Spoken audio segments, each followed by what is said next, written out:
Eu sei que você, assim como eu, deve estar ouvindo as pessoas manifestarem sua opinião a respeito do coronavírus, sobre questões políticas, religiosas e dizerem exaltadas que isso ou aquilo está muito errado, que os seus direitos não foram respeitados, que o técnico do time é um imbecil porque fez ou não fez determinada mudança, que o mundo não tem jeito.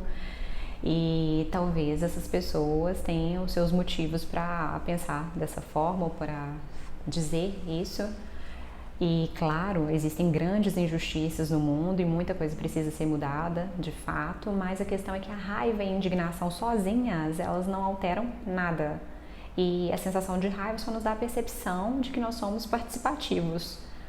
E para boa parte da população, infelizmente, se sentir útil, mesmo que na fantasia, já é o suficiente, né? A raiva, ela nos dá essa sensação de poder, de dominância, como se a gente soubesse mais do que as outras pessoas. Mas no fundo, a gente sabe da nossa impotência diante de algumas regras do governo, da OMS, da escola, do trânsito, diante da potência da natureza. E isso é o que poucos de nós querem admitir, que a falta de controle nos aterroriza. Então, nós tendemos a nos apegar ao que nós temos de próprio, que geralmente é a nossa própria voz, mas filtrada por vários mecanismos de defesa. As crianças sabem fazer isso muito, muito bem, né? E para que elas não admitam o seu medo e a sua impotência, as crianças dão de ombros, elas gritam, esperneiam, ficam emburradas no canto. E enquanto elas estão indignadas, enquanto elas se rebelam, elas se mantêm no controle, ou pelo menos sentem que se mantêm no controle. E com os adultos não é diferente, né? Enquanto estão indignados, não escutam e não se conectam de verdade.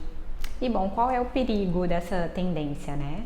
O risco é de que isso se torne um hábito, achar que é útil quando parece útil, né? O hábito de parecer que está fazendo algo útil ao brigar, ao silenciar, ao atacar os outros. O Luc Ferry, filósofo e ex-ministro da França, fala muito sobre os prejuízos da indignação e como a raiva, né, essa máscara de raiva protege as pessoas do real trabalho, do trabalho efetivo, que quase sempre é muito difícil de tentar resolver os problemas universais. Para ele, o medo e a indignação nos tornam egoístas, moralistas e pouquíssimo criativos. Mas nós não estamos aqui para falar de quem tem raiva, né? Falar da raiva de quem tem raiva. Sabendo que esse sentimento, em geral, mascara uma necessidade de ter controle, nós precisamos aprender a ler as mensagens que esses pensamentos escondem, né? Aqui no consultório, eu vejo os pais que têm raiva dos filhos, os filhos que têm raiva dos pais, os empresários reclamam dos funcionários com raiva, e várias pessoas sentem raiva dos gostos ou dos comportamentos de alguém da família. E o sentimento é legítimo e é normal, deve ser respeitado, mas o que fazer com esse desconforto? A resposta, claro, não vai ser dar chilique, nem ficar emburrada como as crianças, né? Ficar de mal das pessoas, muito menos espalhar fake news, por favor. Isso é tóxico e nos faz perder a razão. Justamente o que nós queríamos no primeiro instante, né? E a solução, então, vai ser identificar os nossos valores, as nossas necessidades e ajudar as pessoas a reconhecê-los. E eu vejo que os pais às vezes ficam revoltados quando os filhos discordam das opiniões deles, mas na verdade a gente tem que ficar feliz, porque isso é sinal de que eles também vão questionar, não vão ser manada. E o que a gente precisa fazer é ensiná-los a argumentar, a ter sua própria opinião e a conversar de maneira educada. Isso sim é o que vai trazer a sensação de real conforto. Enxergar possibilidades e soluções para os problemas e oferecer saídas justas, né, para os nossos dilemas, filtrando e integrando, né, sem paixões as informações que a gente recebe no dia a dia. Isso sim vai nos proteger e proteger a nossa comunidade. Eu vejo trabalhos fabulosos dos ativistas. A questão não é discordar, é importante discordar. O Dr. Mark Hyman, por exemplo, viaja o mundo inteiro tentando quebrar os lobbies da indústria alimentícia, né? Isso que adoece a população mundial com muito carboidrato, gordura de má qualidade.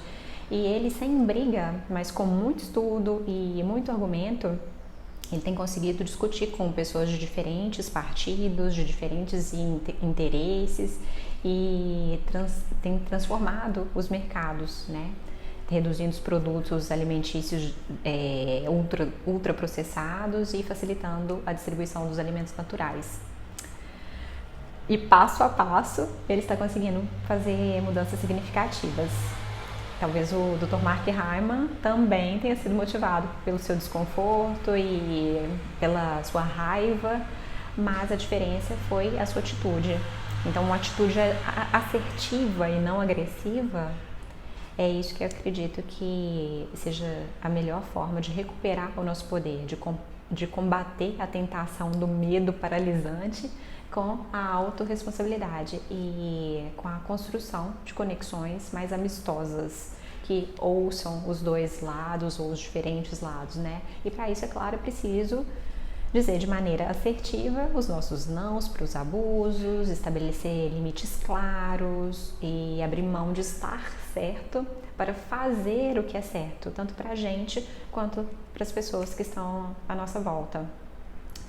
Eu espero que você aprenda, então, a identificar os seus medos, que a sua raiva pode estar tentando encobrir e que você crie recursos mais bonitos, mais educados e mais efetivos para se sentir forte e potente novamente. E para concluir, eu sei que muitas pessoas têm raiva dos próprios pensamentos, dos próprios sentimentos ou de eventos que aconteceram, né, de eventos do passado ou que elas fizeram no passado. Então, eu imagino que aí seja o começo. Se desapegue dessa revolta, do medo, da raiva e do que aconteceu para ler essas mensagens que os sentimentos trazem e liberando essa energia que fica represada por tantas emoções mal elaboradas ou não elaboradas, é aí que nós podemos aprender melhor. Nós podemos ser mais criativos e mais felizes.